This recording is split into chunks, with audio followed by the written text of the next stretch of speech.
السلام علیکم ورحمۃ اللہ۔ امید ہے کہ آپ خیرات سے بخیر ہوں گے۔ آج میں اس ویڈیو میں آپ خیرات کو بتاؤں گا کہ اگر کوئی شخص نظر بد، جادو اور طرح طرح کے مشکلات سے پریشان ہو تو اس ویڈیو کو مکمل دیکھ کر اس پر عمل کریں، انشاءاللہ تمام بیماریوں سے محفوظ رہیں گے۔ سب سے پہلے سورہ اخلاص قل هو اللہ احد ثلث قرآن ہے، یعنی اس کے پڑھنے سے تہائی قرآن کا ثواب ملتا ہے۔ جو اس سورت کو ہمیشہ پڑھے گا وہ جنت میں ضرور داخل ہوگا۔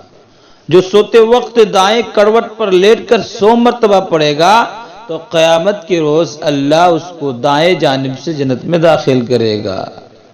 اس کے بعد موعوذتین یعنی قل اعوذ برب الفلق اور قل اعوذ برب الناس، پناہ مانگنے کے لیے بہترین صورتیں۔ جادو کیے ہوئے آدمی پر پڑھ کر دم کرنے سے وہ اچھا ہو جائے گا۔ رسول اللہ صلی اللہ علیہ وسلم پر ایک یہودی نے جادو کر دیا تھا۔ آپ نے ان دونوں صورتوں کو پڑھ کر اپنے جسم مبارک پر دم کیا، جادو کا اثر دور ہو گیا، ختم ہو گیا۔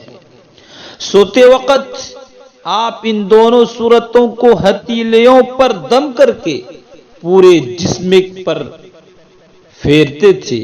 اسی طرح یہ عمل آپ صلی اللہ علیہ وسلم 3 مرتبہ کرتے تھے اور اس کے بہت سے فضائل ہیں۔ رسول اللہ صلی اللہ علیہ وسلم نے فرمایا، کیا تم نہیں دیکھتے کہ آج کی رات ایسی آیات اتری ہیں کہ ان کی مثل کبھی نہیں دیکھی گئی، اور وہ قل اعوذ برب الفلق اور قل اعوذ برب الناس ہیں۔ اگر کوئی شخص ان دونوں صورتوں کو پڑھتا ہے،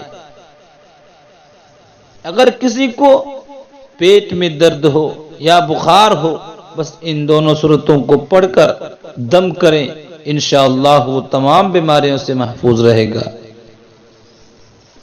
اللہ رب العالمین سے دعا ہے کہ اللہ تو ہمیں ان دونوں صورتوں پر عمل کرنے کی توفیق عطا فرما، آمین۔ السلام علیکم ورحمۃ اللہ۔